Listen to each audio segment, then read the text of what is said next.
እኛ አጀንዳችን ኢኮኖሚያችን እያደገ ነው፣ ህዝባችን እያደገ ነው። ከምጽዋ እስከ ሶማሌ 5000 ኪሎ ሜትር ነው ሲሾሩ፣ ትልቅ ሀብት ነው። ልናለማው አልቻልንም። ሌሎች ናቸው ከሌላ ቦታ መጥተው እንደፈለጉ የሚያደርጉት። ትንሽዬ አክሰስ ጋራንቲ ስጡ። እኛ ከፈረስን ሁላችሁም ጠፋላችሁ። ትልቅ ስለሆነ ጥያቄያችን ይሄ ነው። ጥንቃቄ የሚያስፈልገው ግን ከእንግዲህ በኋላ ኢትዮጵያን ኤክስትራክት እያደረጉ ኢትዮጵያን በእንትን ሰፈር እያባሉ መኖር አይቻልም። እንደዛ አይቻልም። ኢትዮጵያን አክብሮ የኢትዮጵያን ጉርብትና ወዶ ከኢትዮጵያ የሚደረግ ጥቅም ማንኛውም ነገር ካለ በደስታ ችግር የለው። በምዝበራ ግን መሆን የለበትም። ከዚህ ውጪ ከምዕራቡም ከምስራቁም ተባብረን ሀገር መገንባት ነው የምንፈልገው። እኛ ቅጥረኞች አይደለንም። ለሆነ ግሩፕ ተቀጥረን በስሙኒ ተገዝተን የሆነ ግሩፕ አጀንዳ የምናራግብ ቅጥረኞች ሳንሆን አርበኞች ነን። ኢትዮጵያ መገንባት እንፈልጋለን። ይሄን አምኖ ያከበረ ማንም ሀገር በከፍተኛ ደስታ አብረን መስራት እንፈልጋለን። አሁን ከኤርትራ ጋር አንዳንድ ወሬ ይነሳል። እንፈልገው ሰላም ነው። ግን ኢትዮጵያ የማይናወጥ ብሔራዊ ጥቅም አላት። ዓለም ዛሬ ይስማ። የቀይ ባህር አክሰስ ሰላማዊ በሆነ መንገድ ኢትዮጵያ ያስፈልጋታል።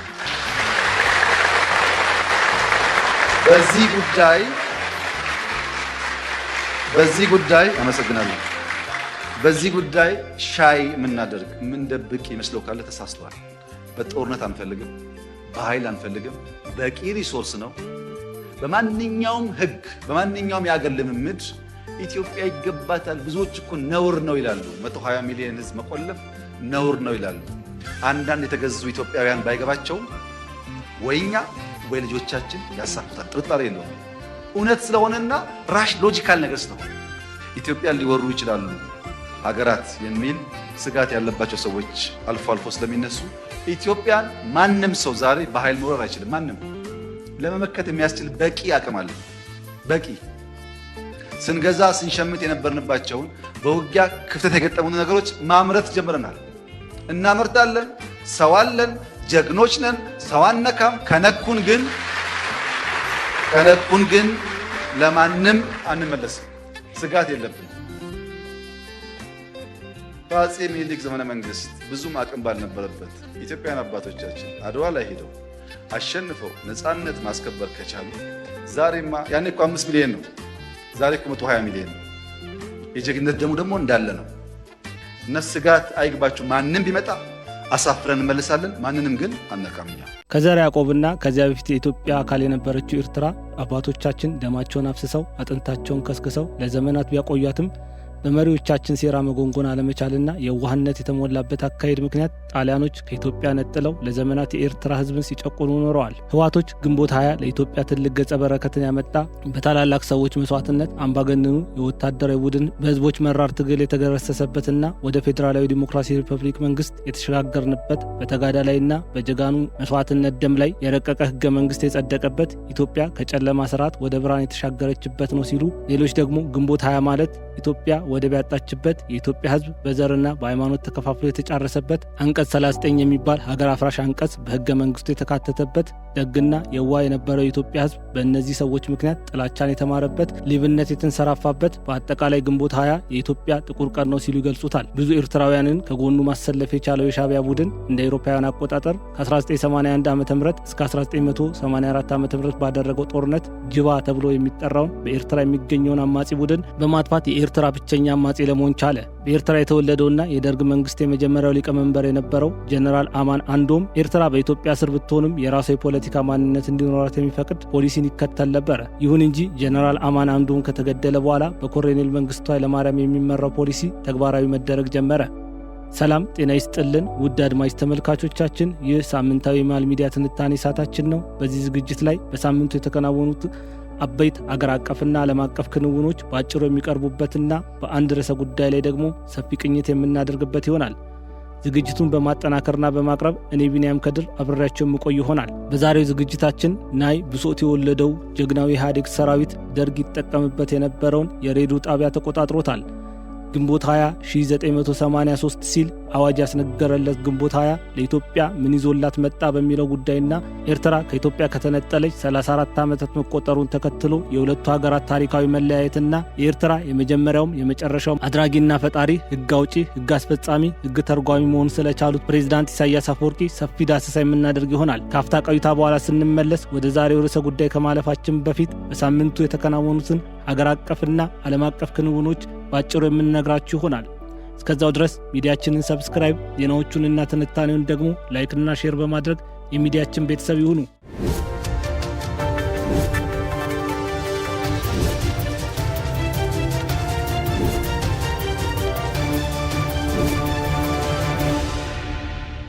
የኢትዮጵያ አየር ኃይል ፈረንሳይ ሰራሹን ባለመንታ ሞተር ራፋኤል ዋን የተሰኘውን እጅግ ዘመናዊ የውጊያ ጀት በቅርብ ጊዜ እንደምትረከብ ተሰምቷል።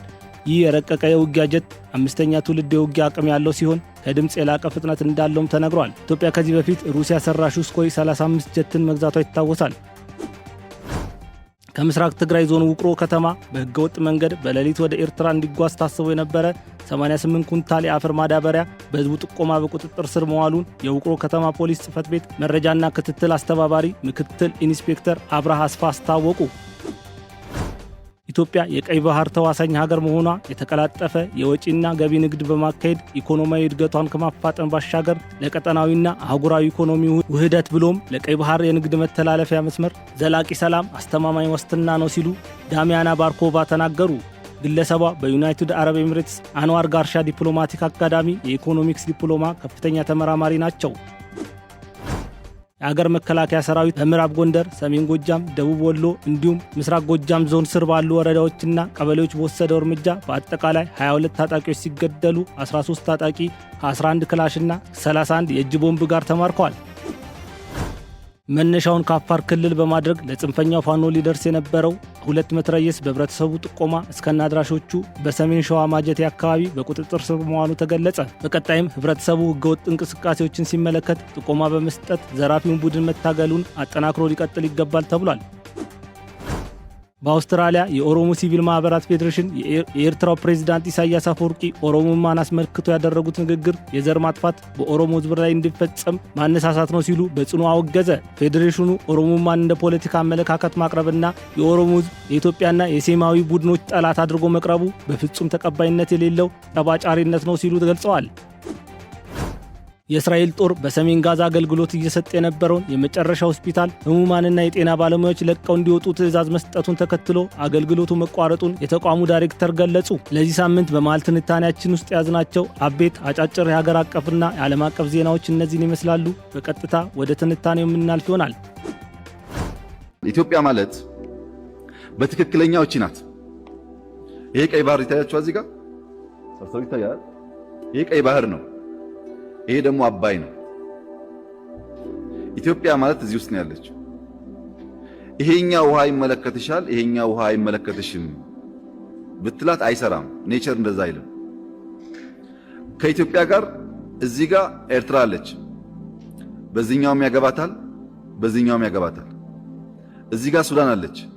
በዚህኛውም ያገባታል፣ በዚህኛውም ያገባታል። እዚህ ጋር ግብጽ አለች። በዚህኛውም ያገባታል፣ በዚህኛውም ያገባታል። ለምሳሌ እኔ የማንም ሀገር ትልቅ ሀገር የሚባል ሰው ቢደውልኝ ቢያገኘኝ ኢትዮጵያና እኛ አብረን በጋራ መስራት ይገባናል ምናምን ካለ በኋላ የአባይ ጉዳይ ግን ይለኛል። አባይ እኮ እኛ ድንበር ውስጥ በእኛ ገንዘብ የሰው ውሃ ሳነካ ማንም አይሰማኝም። አባይማ እናንተ ብቻ አይደለም፣ ግብጾች፣ ሱዳኖች ህልውናቸው ነው።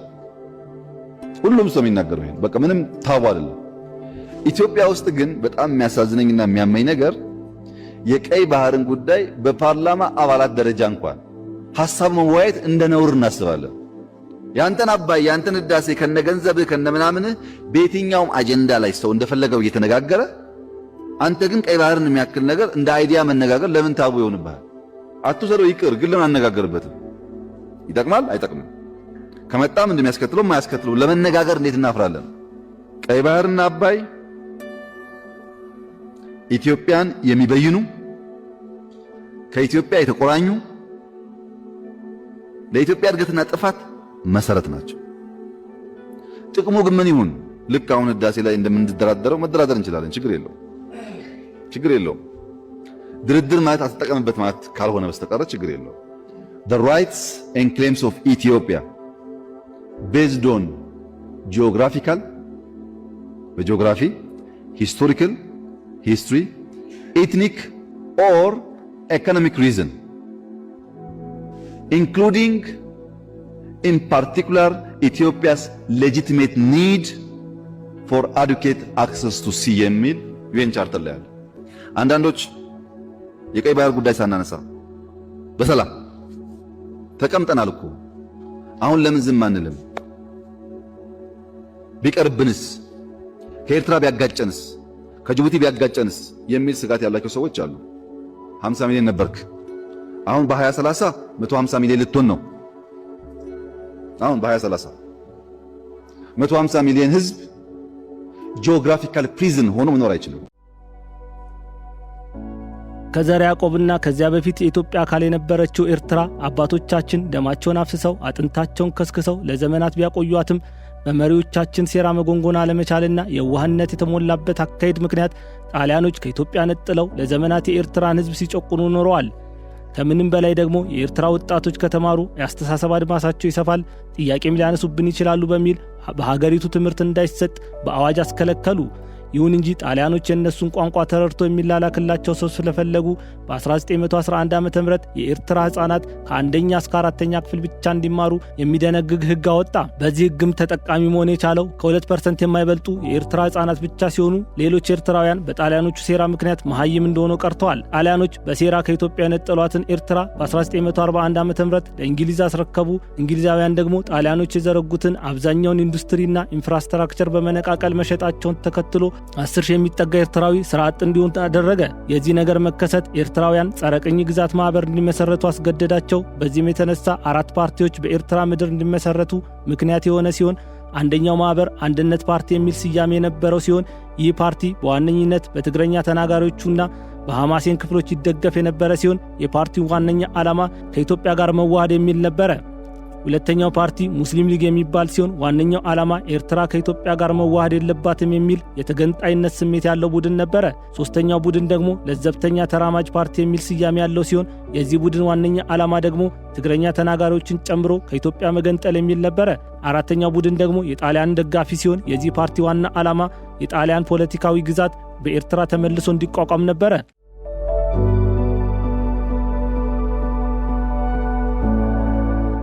ጣሊያንና እንግሊዝ በኤርትራ ላይ የነበራቸውን ቆይታ ካጠናቀቁ በኋላ በታህሳስ 1951 ዓ.ም ላይ የተባበሩት መንግስታት አጠቃላይ ጉባኤ ሪዞሉሽን 90 ኤቪ ላይ በእጅ ምርጫ በተወሰነ ውሳኔ መሰረት ኤርትራና ኢትዮጵያ በፌዴሬሽን እንዲዋሃዱ ስምምነት ላይ ተደረሰ።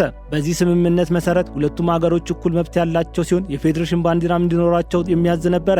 ይሁን እንጂ ፌዴሬሽን የሚለው ቃል ለትርጉም አሻሚ ስለነበረ የተለያየ ፍላጎት ያላቸው አካላት ጎራ ለይተው እንዲከራከሩና ስምምነት ላይ እንዳይደርሱ አድርጓቸዋል። ለአብነት ያክልም አንድነትን የሚያራምዱ ሰዎች ፌዴሬሽን የሚለውን ቃል ውህደት ብለው ሲቀበሉት፣ በኢብራሂም ሱልጣኔት የሚመራው የኤርትራ ዲሞክራሲያዊ ግንባር ደግሞ ፌዴሬሽን ማለት ውህደት አይደለም፣ በፈለግነው ጊዜ ራሳችንን ችለን ሀገር የመሆን መብት የሚሰጠን ቃል ነው ሲል ደጋፊዎቹን ሲያነሳሳበት ቆይቷል። በአፄ ኃይለ ሥላሴ ትመራ የነበረችው ኢትዮጵያ ፌዴሬሽን የሚለውን ቃል የአንድነት ኃይሎች በሚተረጉሙት ልክ ስትረዳው ቆይታለች። የዚህን ቃል ፍቺ ቡድኖች ራሳቸው ለሚፈልጉት ዓላማ በሚጠቀሙበት በዛን ወቅት የእንግሊዝ ወታደራዊ አስተዳደር ኤርትራ ራሷን የቻለች ሀገር እንደሆነች፣ ብሔራዊ ቋንቋም ትግረኛና አረብኛ እንደሆነ፣ የራሷን ሰንደቅ ዓላማ የምትጠቀም፣ የራሷን ጉዳይ በራሷ ሕግ የምትዳኝ፣ የራሷ የሆነ ማህተብ ያላት፣ የራሷ የመገበያያ ገንዘብ መቅረጽን እንድትችል፣ በኤርትራ ምድር ያለውን ማንኛውም ግብር ኤርትራ እንድትሰበስብ፣ የጤናና የትምህርት ሚኒስቴር እንዲሁም የራሷ የሆነ ፖሊስ እንዲኖራት የሚደነግግ ሕገ መንግስትን ለኤርትራ አጽድቆላት ነበረ።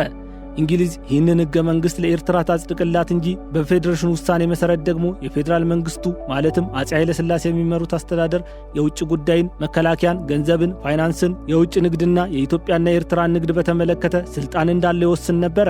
የኤርትራ ምክር ቤት ወይም ባይቶ ኤርትራ በእንግሊዞች አቀናባሪነት መጋቢት 1952 ዓ.ም ሲመሰረት በዚህ ወቅት የኤርትራን ሕገ መንግስትና የፌዴሬሽኑን ደንብ አጸደቀ። እንዲሁም አቶ ተድላ ባይሩን እንደ ዋና ስራ አስፈጻሚና አቶ አሊ አህመድ ሙሳን እንደ ፕሬዝዳንት አድርጎ መረጠ። በዚያው ዓመት መስከረም ላይ የኢትዮጵያ መንግስት እንዲሁ ሁለቱን አጸደቀ። መስከረም 15 ላይ የአስተዳደሩ ኃይል ወደ ፌዴራል መንግስት ተዘዋወረ። ከዚህ በኋላ የኢትዮጵያም ሆነ የኤርትራ ወገኖች ለራሳቸው በሚስማማ መልኩ የፌዴሬሽኑን ደንቦች በመተርጎም ቀስ በቀስ የፖለቲካ ውጥረት ተነሳ።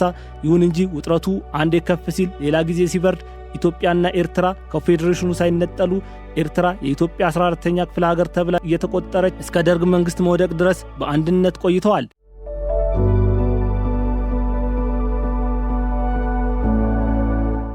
በኤርትራ የተወለደውና የደርግ መንግስት የመጀመሪያው ሊቀመንበር የነበረው ጀነራል አማን አንዶም ኤርትራ በኢትዮጵያ ስር ብትሆንም የራሷ የፖለቲካ ማንነት እንዲኖራት የሚፈቅድ ፖሊሲን ይከተል ነበር። ይሁን እንጂ ጀነራል አማን አንዶም ከተገደለ በኋላ በኮሎኔል መንግስቱ ኃይለማርያም የሚመራ ፖሊሲ ተግባራዊ መደረግ ጀመረ። የዚህ ፖሊሲ ተግባራዊ መደረግ ለየብቻ ይታገሉ የነበሩ አመፀኞች ህብረት እንዲፈጥሩ ያደረጋቸው ሲሆን በተለይ የማርክሲስትን እሳቤ ይከተል ለነበረው የሻዕቢያ ቡድን መልካም አጋጣሚ እንደፈጠረለት ዊኪፒዲያ ላይ የሰፈረው ታሪክ መመልከት በቂ ነው። ብዙ ኤርትራውያንን ከጎኑ ማሰለፍ የቻለው የሻዕቢያ ቡድን እንደ አውሮፓውያን አቆጣጠር ከ1981 ዓ.ም እስከ 1984 ዓ.ም በተደረገው ጦርነት ላይ ጅባ ተብሎ የሚጠራውን በኤርትራ የሚገኘውን አማጺ ቡድን በማጥፋት የኤርትራ ብቸኛ አማጺ ለመሆን ቻለ።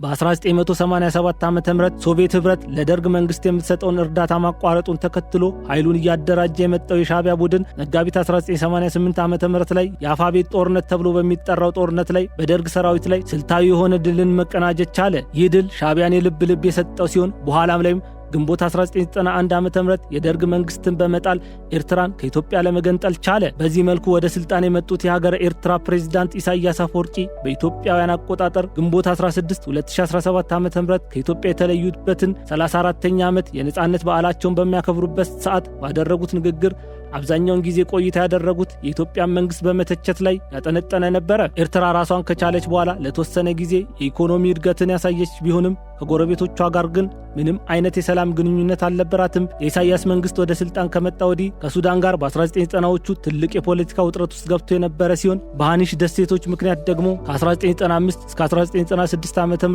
ለአንድ ዓመት የቆየ ጦርነትን ከየመኖች ጋር ያደረገ ቢሆንም ከጦርነቱ ማግስት በ1998 ዓ.ም በተባበሩት መንግስታት ድርጅት ውሳኔ መሰረት ደሴቶቹን ለየመን እንዲሰጡ ተደርጓል። ሰውየው ጦርነትን አብዝቶ የሚወድ ከመሆኑም ባሻገር ሴራ በመጠንሰስ በአፍሪካ ቀንድ ሰላም እንዳይሰፍን ዕለት ዕለት አበክሮ የሚሰራ እንደሆነ የፈረንሳይ የዜና ወኪል የሆነው አጃንስ ፍራንስ ፕሬስ መዘገቡ ይታወሳል። የሻዕቢያ መንግስትና የህወሓት አስተዳደር የደርግ መንግስትን ለመጣል በጋራ የታገሉ ሲሆን የኢሳያስ አስተዳደር ህወሓቶችን ቀጥቅጦ የፈጠረና የጭንቅ ጊዜ አባታቸው እንደሆነ ይታወቃል። ይሁን እንጂ ሁለቱም ቡድኖች በለስ ቀንቷቸው ኢሳያስ ኤርትራን፣ መለስ ደግሞ ኢትዮጵያን የማስተዳደር ዕድል ካገኙ ከጥቂት ዓመታት በኋላ ባድመ በተባለው የጠረፍ ስፍራ ምክንያት ወደ ጦርነት መግባታቸው ይታወሳል።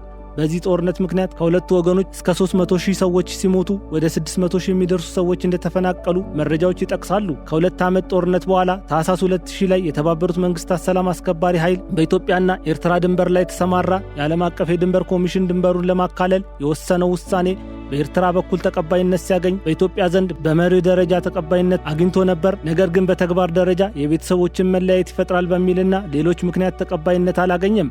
ኤርትራ በበኩሏ የተባበሩት መንግስታት የሰላም አስከባሪ ክፍል በስለላ ስራ የተሰማራ ነው በማለትና ጫና በመፍጠር 2008 ዓ.ም ኤርትራን ለቆ እንዲሄድ አደረገች። በዚያው ዓመት ኤርትራ ወታደሮቿን በራስ ዱሜራ አካባቢ በብዛት ስታሰማራ ከጅቡቲ ጋር የድንበር ጥል ገባች። ይህንን ተከትሎ በተነሳ ጦርነት ወደ 30 ሰዎች የሚሆኑ ተገደሉ።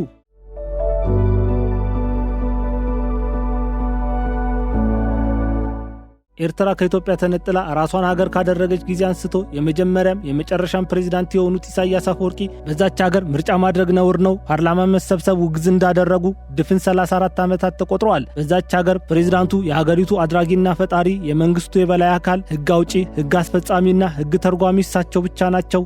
እሳቸው ያላሰቡትና ያልፈቀዱት አንዳች ነገር አይደረግም። የፕሬዝዳንቱ ቃል የፈጣሪ ቃል ያክል ኃይል ያለው ሲሆን ብቻቸውን ኮሚቴና ምክር ቤት ናቸው። ኢሳያስ በዛች ሀገር የኤርትራን የ30 ዓመት የነጻነት ትግልን የመሩ የሻዕቢያ የመጀመሪያም የመጨረሻ ሊቀመንበር ሆነው ያገለገሉ፣ በኋላም ከ1994 ዓ.ም ጀምሮ ስያሜውን ከሻዕቢያ ወደ ህግደፍ ለቀየረው ቡድን ፊት አውራሪ በመሆን መሪውን የሚሾፍሩ ብቸኛ ሰው ናቸው። ኢሳያስ አባታቸው ከኤርትራ እናታቸው ደግሞ ከትግራይ እንደርታ አካባቢ የተገኙ ሲሆን አቶ ኢሳያስ በአስመራ አባሻወል አካባቢ ተወልደው ያደጉ ሲሆን የከፍተኛ ትምህርታቸውን ከሚከታተሉበት የቀድሞው ቀዳማዊ ኃይለ ሥላሴ ትምህርታቸውን በማቋረጥ በሱዳን ውስጥ የጅብሃን ቡድን ተቀላቅለው ትግል ጀምረዋል። ይሁን እንጂ ኢሳያስ ትግልን ካስተማራቸውና ለከፍተኛ ስልጠና ወደ ቻይና ልኳቸው የፖለቲካ ኮሚሳርነትን ደረጃ እንዲይዙ ካደረጋቸው ጅብሃ ጋር መቆየት የቻሉት ለ3 ዓመት ብቻ ሲሆን ከ3 ዓመት በኋላ ንህና ዕላማና ወይም እኛና ዓላማችን የሚል ሰነድ አዘጋጅተው በይፋ ጅብሃን ተሰናብተው ሻዕቢያን ማቋቋማቸው የግል ታሪካቸው ይናገራል። የሻዕቢያ መንግስት ለጎረቤት ሀገሮቹ ሰላምን የማይመኝ አማጽያንን የሚደግፍ ሲሆን 34ኛውን የነጻነት በዓል በሚያከብርበት ወቅት ያረጀና ከዚህ በፊት የሰራለትን ኢትዮጵያን ለመከፋፈል ይጠቀምበት የነበረውን ቃል በአዲስ ቃል ተክቶ ኦሮሞማ ኤርትራና ኢትዮጵያን ጨምሮ ለአፍሪካ ቀንድ አሳሳቢ ነው ሲል ተናግሯል። የኢሳያስን ንግግር የሰሙ ኢትዮጵያውያን ከዚህ በፊት ትምክተኛና ገዢ መደብ በሚል ትርክት የአማራን ህዝብ ሲዘልፍ የነበረውን ሻዕቢያና ህወሓት ሌላ አዲስ ሐሳብ ማመንጨት ስለማይችል የብልጽግና መንግስትን ኦሮሞማ ሲል መጥራታቸው የሚጠበቅ ነው። ይሁን እንጂ ህዝቡ ከነሱ አስተሳሰብ ልቆ ሄዷል። ማንም በትናንትና በሬ አያርስም። ድጋሜ ለእናንተ ትርክት የሚሸወድ ህዝብ የለም። ኦሮሞማ ለኢትዮጵያ ስጋት ሆኖ አያውቅም። ስልጣን ላይ ያለው መንግስትም ቢሆን ኦሮሞማ የሚለውን መፈክር የሚከተል አይደለም። ቢከተልም እንኳን ኦሮሞማ የኢትዮጵያ ነው ሲሉ ለኢሳያስ ንግግር መልስ እየሰጡ ይገኛሉ። ከሁሉ የሚገርመው ግን በራሱ አገር ነው ብለህ ራሱ ለመጥራት የሚያስቸግር የራሱ አገር ህዝብ በፍርሃት ተሸብቦ የሚኖርበት በተቻለ አጋጣሚ አገር ለቆ የሚወጣባቸው ሀገራት ግን በዚህ ልክ ስለ ኢትዮጵያ ለመናገር እንትን ማድረጋቸው ያው የተለመደ የነሱ ባህሪ እንደሆነ እናውቃለንና እኔ እንትን እየተደረገ ያለው ነገር በአሁኑ ሰዓት እየተገነባ ያለው ሰራዊት እነሱ እንደሚያስቡት እዚህ ሰፈር ላይ እነሱ የሰጡን የቤት ስራ የሚመስሉ የነሱን ምክር እየሰሙ ብድግ ለሚሉ ትናንሽ ኃይሎች የተደራጀ ሰራዊት አይደለም። ይሄ ሰራዊት በተሳሳተ ስሌትም ቢሆን በማንኛውም የተሳሳተ ስሌት ኢትዮጵያን ለመድፈር ብሔራዊ ጥቅሟን ለመንካት ለሚፈልጉ ኃይሎች በአስተማማኝ ሁኔታ እየተገነባ ያለ ሰራዊት እንጂ ቤታችን ውስጥ ላሉት ዛም እዚህ ለሚታዩ ትንንሽ ነገሮች የሰፈር ሚሊሻ በቂ እያሰለጠነው ነው፣ እያዘጋጀነው ነው። ራሱን በራሱ መከላከል የሚችል ህዝብም አለ።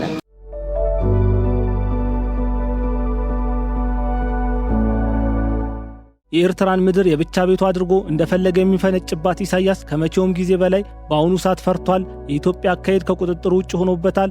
በውሸት ትርክት ከኢትዮጵያ ነጥሎ የወሰዳትን መሬት ሳይወድ በግዱ የሚመልስበት ወቅት ተቃርቧል። ለዛም ነው በኤርትራ ነጻነት ቀን ከኤርትራ ይልቅ ስለ ኢትዮጵያ አጽንኦት ሰጥቶ የተናገረው ሲሉ ፖለቲከኞች ገልጸዋል። አንዳንድ ቡድኖች ኤርትራ በታሪክ የኢትዮጵያ ሆና አታውቅም ሲሉ ይከራከራሉ። እኛ ደግሞ ለእነዚህ ቡድኖች የሚከተሉትን መሰረታዊ ጥያቄዎችን ጠይቃቸዋለን። የመጀመሪያው ጥያቄ ኤርትራ የሚለውን ስያሜዋን በቀኝ ገዥዋ ጣሊያን ከማግኘቷ በፊት ባህረ ነጋሽ በሚል መጠሪያ ስሟ ዘርዓ ያዕቆብም ሆነ ሌሎች ነገስታት ሲያስተዳድሯት የነበረው ማንን ነው እንላቸዋለን።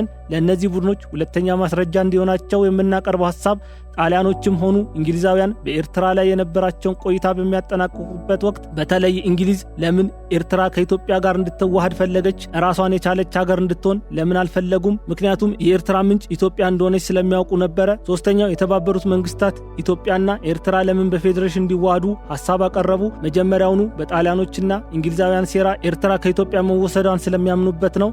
አራተኛ ማስረጃ የጥንታዊውን አክሱማዊ ስልጣኔ ስንመለከት በቀይ ባህር ጠረፍ አካባቢ ይገኝ የነበረው የአዱሊስ ወደብን የአክሱም ዋና ከተማ ሆኖ እንዳገለገለ ታሪክ ይናገራል። አምስተኛ ማስረጃ አጼ ዘርዓ ያዕቆብ ጣሊያኖች በ1890 ዓ.ም ኤርትራ ሲሉ የሰየሙትን ምድር በ8ኛው መቶ ክፍለ ዘመን ባህረ ነጋሽ በሚል የግዛት ስም ያስተዳድሩት እንደነበረ ዊኪፒዲያ ላይ የሰፈረው የኤርትራ ታሪክ ይናገራል። ስድስተኛ ማስረጃ ሐማሴን፣ ሰራየ እና አካለ ጉዛይ የሚባሉ ግዛቶች ላይ ይኖሩ የነበሩ ትግረኛ ተናጋሪዎች ክርስቲያኖች የባህር ምድር ተብሎ በሚጠራው አካባቢ ይኖሩ እንደነበረ የሚናገረው የዊኪፒዲያ ማስረጃ የባህር ምድር ተብሎ የሚጠራው ምድር የጥንት አክሱማውያን ያስተዳድሩት እንደነበር ይገልጻል። ሰባተኛ ማስረጃ ግብጾች በክዴፍ ፓሻ አማካኝነት ባህረ ነጋሽ ተብሎ የሚጠራውን አካባቢ ሙሉ ለሙሉ ለመቆጣጠር በማሰብ በ1875 ዓ.ም ጉንዲት ላይ በ1876 ዓ.ም ደግሞ ጉራ በተባለው ስፍራ ላይ ከአጼ ዮሐንስ ጋር ጦርነት መቅጠማቸውንና መሸነፋቸውን ታሪካቸው ይናገራል። ታዲያ አጼ ዮሐንስ ኢትዮጵያዊ አይደሉምን? ክዴፍ ፓሻ ባህረ ነጋሽን ለመውሰድ ከዮሐንስ ጋር ከተጣላ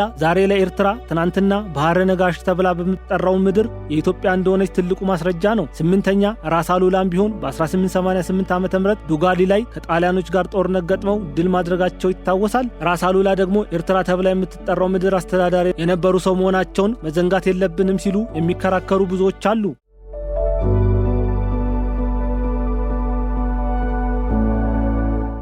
መንግስቱ ኃይለማርያምን ከልባቸው የሚወዱ ሰዎች መንጌ የድሃ አባትና ሀገሩን ጥሎ የሚፈረጥጥ እንዳልሆነ ሲገልጹ ከስልጣን ለመውረድ ምክንያት አድርገው የሚያቀርቡት ከአሜሪካን ይልቅ ሶቪየት ህብረትን አጋር አድርጎ በመቀበሉ ምክንያት የአሜሪካን መንግስት በመኢሶን ውስጥ ተሰግስገው የነበሩ ባንዳ መኮንኖችንና የኦነግ አባላትን እንዲሁም ቲፒኤልኤፍን ኢፒኤልኤፍን ተጠቅሞ ያልታሰበ መፈንቅለ መንግስት እንዳደረጉበት ይናገራሉ። ለዚህም ማሳያ አድርጎ የሚያቀርቡት ዋነኛ ምክንያት ደግሞ የደርግ መንግስት መውደቁን ተከትሎ በሲአይኤ ዳይሬክተር ሃርማንኮቭ ታጅቦ ከሱዳን በቀጥታ በቦይንግ 777 አዲስ አበባ መግባታቸውን ያነሳሉ። በሌላ በኩል ደግሞ ናይ ብሶት የወለደው ጀግናው የኢህአዴግ ጦር ደርግ ይጠቀምበት የነበረውን የሬዲዮ ጣቢያ ተቆጣጥሮታል።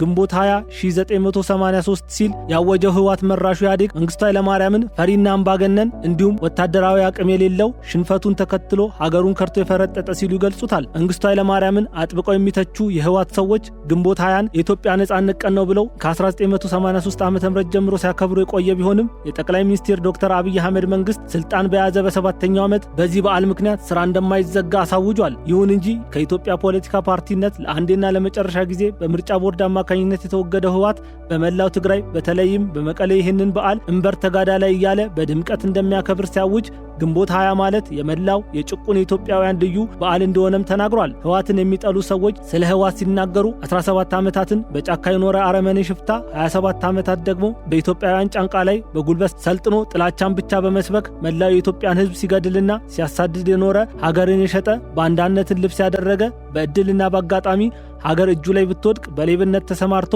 የሀገሪቱን ሀብት የወረሰ በውሸት ትርክት ህዝብን ያጫረሰ የደም ነጋዴና ደም አፍሳሽ የሆነ ቡድን ነው ሲሉ 6 ዓመታትን በአሸባሪነት ቆይቶ የትግራይን ህዝብ ከመላው የኢትዮጵያውያን ጋር ለመለያየት አቅዶ የሰራ ለ1 ሚሊዮን ትግራዋይ መሞት ተጠያቂ የሆነና በተወለደ 50ኛ ዓመቱ ከኢትዮጵያ ፖለቲካ ላይ ለአንዴና ለመጨረሻ ጊዜ የተወገደ በደደቢት በረሃ ተወልዶ በተንቤን ጫካ አድጎ በአዲስ አበባ ጎልምሶ በትግራይ አርጅቶ በሳህል በረሃ የተቀበረ የዑደት ጊዜውን የጨረሰ ዑደት አልባ ድርጅት ሆኗል እያሉ ይጠሩታል።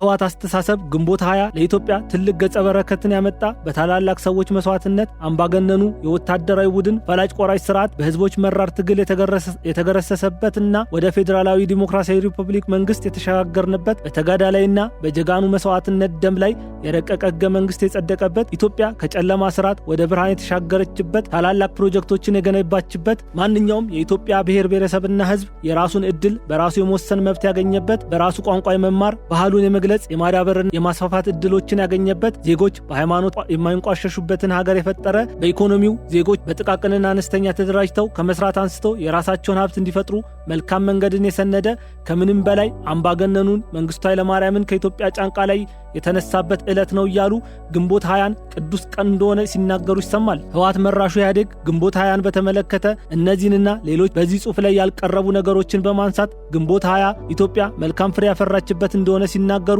በሌላ በኩል የለም በግንቦት 20 ምክንያት ኢትዮጵያ ከጥንት ጊዜ ጀምሮ ባህረ ነጋሽ ተብሎ የሚጠራውን የራሷን ምድር ከኢትዮጵያ ገንጥሎ ለሻዕቢያ በመስጠት 130 ሚሊዮን ህዝብ መተንፈሻ ያሳጣና ሀገሪቱን ያለ ባህር በር ያስቀረ ዜጎችን በዘርና በሃይማኖት እንዲከፋፈሉ ያደረገና በመካከላቸው መተማመንና ፍቅር እንዲጠፋ በማድረግ በዘር የምንፋጅበትን ህገ መንግስት ያገኘንበት ሀገሪቱ አንድነቷ ተጠብቆ እንዳይቆይ በዲሞክራሲ ስም አንቀጽ 39ን አውጃ የምትንቀሳቀስ ደካማ ሀገርን የፈጠረልን ደግና የዋ የነበረውን የኢትዮጵያ ህዝብ በእነዚህ ሰዎች ምክንያት ጥላቻን የተማረበት ሌብነት የተንሰራፋበት በአንዳነት ጌጥ ሆኖ የኢትዮጵያ መሬት እንደ ጉድ ለጎረቤት ሀገራት የተሸጠበት መሰረተ ልማትን ለማስፋፋት በሚል ከውጭ ሀገራት የሚመጣ ገንዘብ በጥቂቶች እጅ የወደቀበትና ሀገር መራመድ የሚገባትን ያክል ያልተራመደችበት ታላቁን የኦሮሞንና የአማራን ህዝብ ጠባብና ትምክተኛ ሀሻውም አህዳሪያን እያለ በፓርላማ የሚሳደብ መሪ ያገኘንበት ኢትዮጵያ ክፉና ምቀኛ በሆኑ እጆች ላይ የወደቀችበት ወጣቶች ለሀገራቸው ያላቸውን ፍቅር እንዲያጡ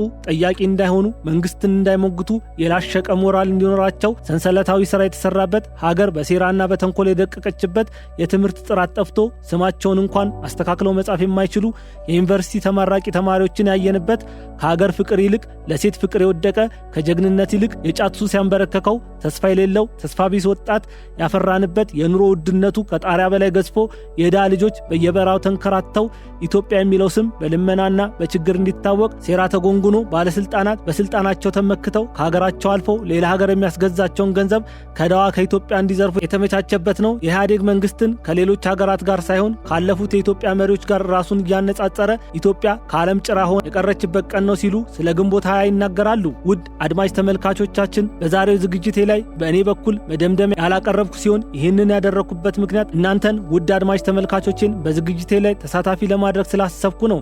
ስለሆነም የዛሬውን ዝግጅቴ ከማጠናቀቄ በፊት ለእናንተ ጥያቄዎችን የምጠይቃችሁ ሲሆን መልሶቻችሁን በበቂ ማስረጃ በማስደገፍ በኮሜንት መስጫው ሴክሽን ላይ መረጃን መሰረት አድርጋችሁ ክርክር እንድታደርጉ በማሰብ ጥያቄዎቹ እንደሚከተለው አቀርባለሁ። የመጀመሪያው ጥያቄ ኤርትራ ከኢትዮጵያ መለየቷ ከሕግ አግባብ ተገቢ ነው ወይስ ተገቢ አይደለም? ሁለተኛው ጥያቄ ኢትዮጵያ ከኤርትራ በመነጠሏ ምን ጥቅም አገኘች? ያስከተለባት ጉዳትስ ምንድነው? ሶስተኛ ጥያቄ 34ኛው የኤርትራ ነጻነት በዓል አስመልክቶ ፕሬዝዳንት ኢሳያስ አፈወርቂ ያደረጉት ንግግር ሁለቱን ሀገራት ወደ ጦርነት ሊከታቸው ይችላልን? አምስተኛው ህወሓት የሚያከብረው ግንቦት 20 ለኢትዮጵያና ለትግራይ ህዝብ ምን መልካምና መጥፎ ነገሮችን አስከተለ? ስድስተኛው ህወሓትና ሻዕቢያ በጋራ ለመስራት መሞከራቸው ህወሓት የትግራይን ህዝብ መካዱን ያሳያል ወይንስ ለትግራይ ህዝብ የሚሰጠው ጥቅም አለ? በእነዚህ ጥያቄዎች ላይ በጨዋነት መልሶቻችሁን እንድሰጡ እየጋበዝኩኝ የዛሬውን ትንታኔ በዚህ የማበቃ ይሆናል። ከትንታኔዎቹ ጋር ቢንያም ከድር ነበርኩኝ። እስከ ሳምንት መልካም ሳምንት ይሁንላችሁ። ዘገባውን ለማዘጋጀት ዊኪፒዲያን፣ አልጄዚራን፣ ቢቢሲን፣ የተለያዩ ማህበራዊ ሚዲያዎችና የማል ሚዲያ ዜናዎችን በዋቢነት ተጠቅመናል።